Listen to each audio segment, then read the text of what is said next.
Okay, for those of you who want to write about Gittel's journey, I'm going to read it for you now, so you can use it, okay? And I'll show you the pictures again so you can use the pictures as evidence. Okay, so Gittel's journey, an Ellis Island story by Leslie Newman. Gittel, will you write to me from America? Reza asked. Yes, Gittel, and you can write back and tell me how Frida likes living with you. Gittel turned to Mama, who was standing in the doorway wiping one of her eyes with the worn white handkerchief she always kept in her pocket. Can't we take Frida with us? She asked for the 100th time. No, Gittel, Mama replied, also for the 100th time. We cannot bring a goat to America.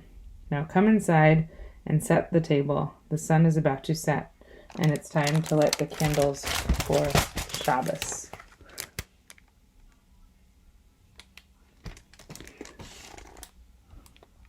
Just remember, you can pause this video whenever you want as you're doing your work.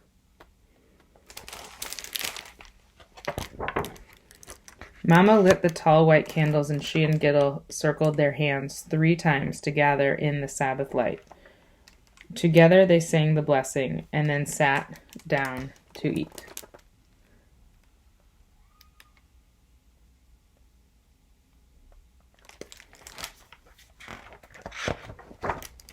The next morning, Gittel pulled on a heavy woolen skirt and sweater, 2 pairs of socks, and her winter coat and boots. Mama handed her a sack that held 2 apples, a large hunk of bread, and a small wedge of cheese. Farewell, Reza. Sei gesund. Gittel kissed Reza on the cheek and then hugged Reza's mama, papa, and baby brother. Sei gesund, Frida. Gittel gave the little white goat one last pat on the head and then turned away. Mama had told Gittel that she had to be very brave, so she blinked her eyes and tried not to cry. Mama blinked her eyes too and dabbed at them with her handkerchief. Then she and Gittel started off. Wait, Gittel, Reza called. Basha wants to come with you. Reza held out the rag doll she and Gittel loved to play with. Gittel looked at her mama, who had made her leave her own rag doll and so many other things behind. It's all right, Gittel. Mama blinked and wiped her eye again. Say thank you to Reza. A Shana Danka, Gittel said as she tucked the small doll into her coat pocket, and then she and Mama set off on their long walk to the port.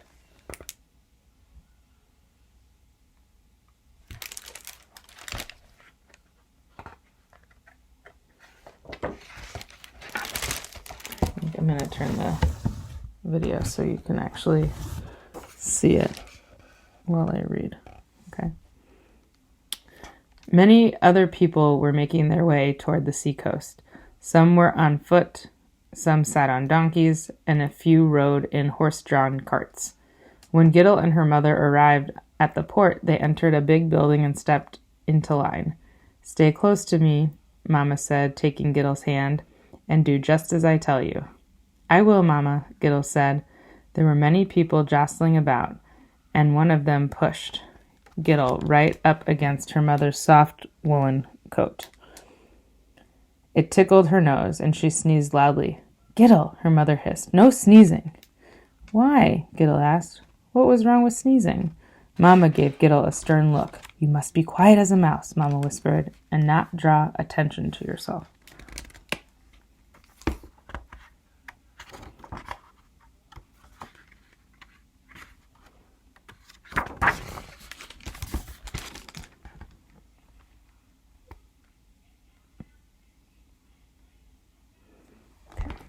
Soon Gittel and her mother reached the head of the line.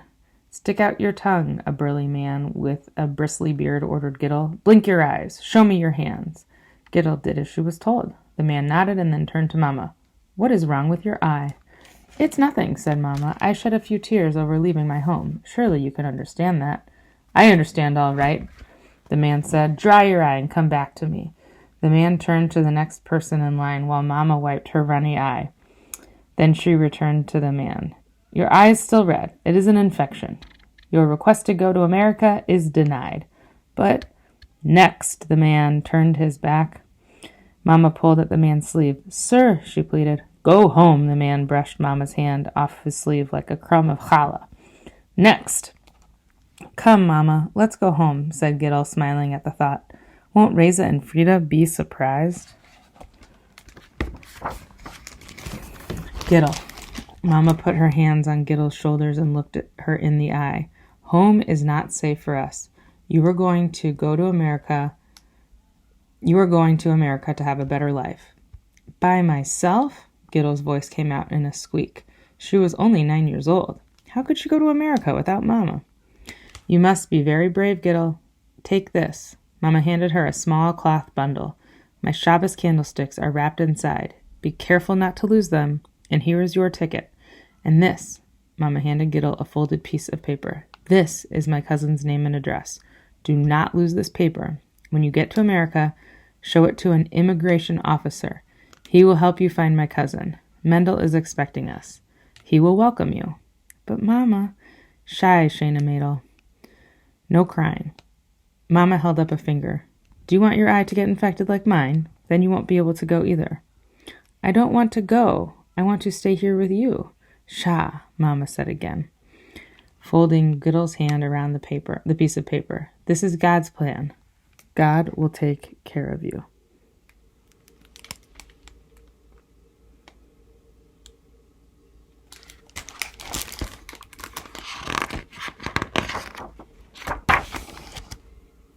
Gittel stepped into line. The ship was so big, it made Gittel feel very, very small. An officer took her ticket, pinned an identification tag onto her coat, and waved her on board. Gittel scurried up a steep staircase and pushed her way to the front of the crowd. She grabbed onto the ship's cold, wet railing with one hand and with the other tightly clenching the paper. She waved until the ship pulled away from the dock, and Mama was out of sight.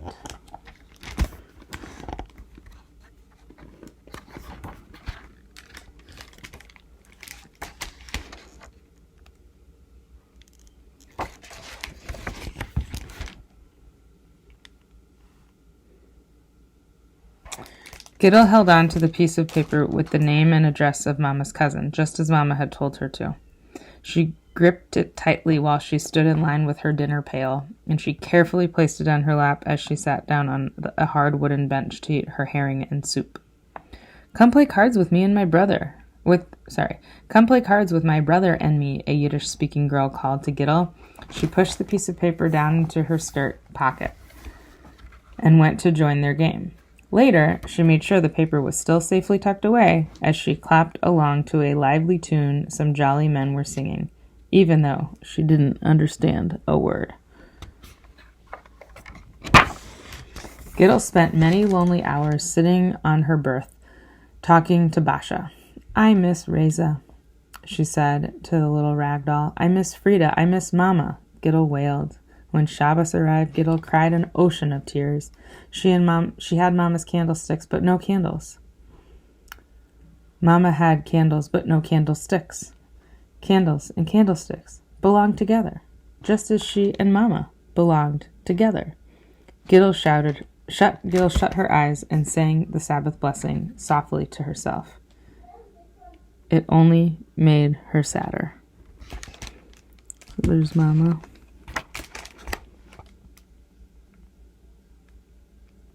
Here's Gittel.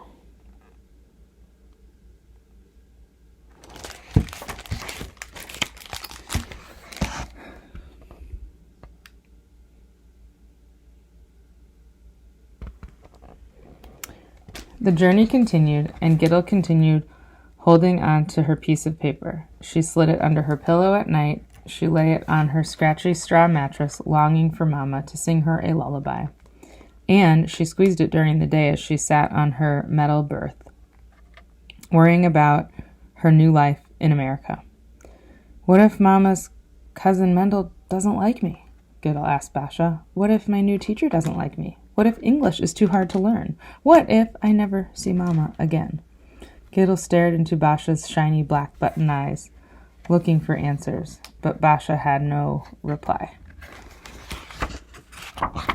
One morning, there was big commotion on the boat. Gittel scrambled up the deck to see what all the excitement was about. Look, look, everyone pointed in the same direction as a great cheer arose. There she is. Who? Gittel asked. The Statue of Liberty, said a man standing beside Gittel, as he waved his cap in the air and wept. She's welcoming us to America. Gittel looked across the water and gasped at the sight of an enormous woman rising out of the ocean, wearing a crown and holding a torch high in the air. She was the most astonishing thing that Gittel had ever seen, and she wished Mama were standing beside her so she could see the enormous woman too.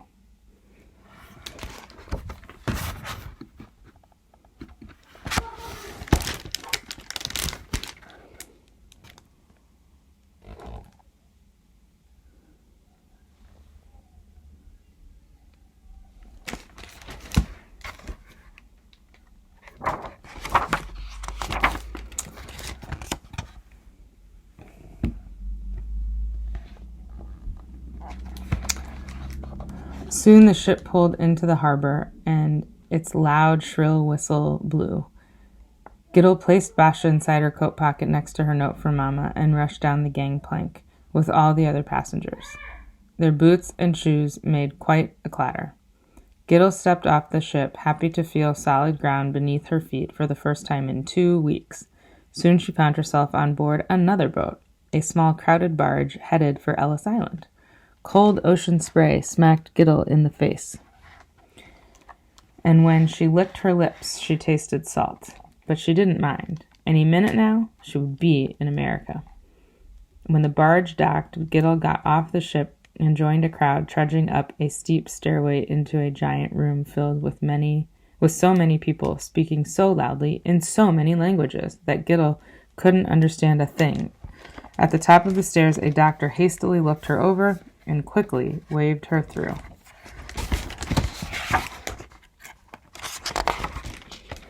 Gittel waited in a long line until finally she stood before a man wearing thick glasses. He sat on a tall chair, scowling at her and barking sharp, unfamiliar words. She wanted to run away, but Mama had told her to be brave, so she took a deep breath and stayed where she was. The man shouted again, and then another man stepped over, glanced at the identification tag pinned to her coat, and spoke. "Wie heißt du?" asked the man. Hearing the familiar Yiddish words made Gittel feel a little less afraid. "Ich heiss Gittel," she replied. "Please take me to my Mama's cousin." She handed the interpreter the piece of paper Mama had given her back home. "His name is Mendel. Here is his address."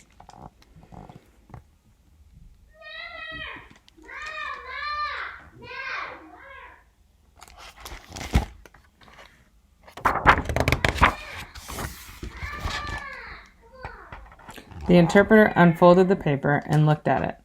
He turned it over, then he turned it back. "There is no address here," he said to Gittel in a gentle voice. "Yes, there is. My Mama wrote it down for me." "See for yourself," said the interpreter. Gittel looked at the piece of paper. There was nothing on it but a fat blue smear. The immigration officer wearing thick glasses pointed to Gittel's hand, which was spotted with ink, and muttered something to the interpreter. "What is this Mendel's last name?" the interpreter asked. I don't know," Gittel answered. "What will I do?" Tears spilled from her eyes. "Shah," said the interpreter. "Don't cry. We will take care of you." Gittel stayed where she was while the kind interpreter spoke to one immigrant after another in many different languages. When Gittel grew tired, the interpreter pulled out a chair so she could sit next to the scowling immigration officer. When Gittel grew hungry, the interpreter gave her a bowl of soup. When Gittel grew bored, the interpreter whisked the immigration officer's cap off of his head and placed it on Gittel's with a laugh. "Say, that would make a swell picture," said a man with a large camera who snapped Gittel's photo. "That gives me an idea," the interpreter said.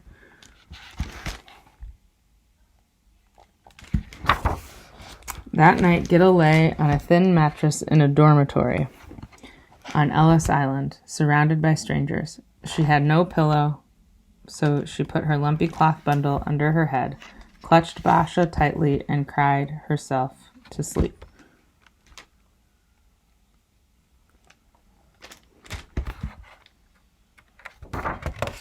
The next day, the interpreter came to find her. He had a big smile on his face and a folded Jewish newspaper tucked under his arm. "Do you recognize this Shana Madel?" he asked Gittel, pointing to the paper. "It's me!" Gittel cried, amazed to see her photo on the very front page. That afternoon, the interpreter brought a man to see her. It was Mama's cousin Mendel, come to take her home. "I saw you in the paper and recognized you right away," Mendel said to her. "You look just like your mama."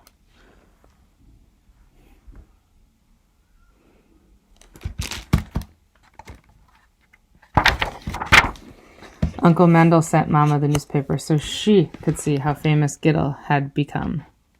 He helped Gittel write a letter to Reza, too. Months passed before Gittel received a letter back from Mama. "My eye is all healed," Mama wrote. "I will see you soon." And a few weeks later, she stepped through the gates of Ellis Island to gather Gittel into her arms. "Come, Mama," Gittel kissed Mama's cheek, stepped back and took her by the hand. "Let's go home. The sun is about to set, and it's time to light the candles for Shabbos."